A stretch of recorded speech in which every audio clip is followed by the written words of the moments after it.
Side ட்ரிப்புன்னு சொல்லி ஒரு trip arrange பண்ணி மேட்டூர் டேம் கூட்டிகிட்டு போயிருந்தாங்க.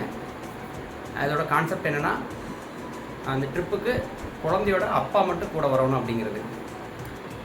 இது ஆரம்பத்தில் கேட்குறதுக்கு ஒரு வித்தியாசமாக இருந்தாலும், இந்த ட்ரிப்பு முடிஞ்சதுக்கப்புறம் ஒரு நல்ல ஒரு எக்ஸ்பீரியன்ஸாக இருந்தது எங்களுக்கு. யூஸ்ஃபுல்லாக ட்ரிப்புனா ஃபேமிலியோடு போவோம், இல்லைன்னா ஃப்ரெண்ட்ஸோடு போவோம். ஃபேமிலியோட போகையில் அவங்க அம்மா வந்து குழந்தைகளை பார்த்துக்குவாங்க, நம்ம கொஞ்சம் ஃப்ரீயாக இருப்போம்.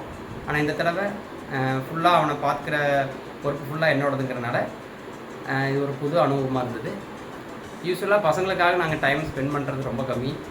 ஒர்க்கு அது இதுன்னு டென்ஷன் சொல்லி டைம் போயிடுது. நைட்டு மட்டும்தான் வந்து அவனை பார்க்குற மாதிரி இருக்கும். ஆனால் 1 டே ஃபுல்லாக அவங்க கூட இருந்ததில் ரொம்ப சந்தோஷம்.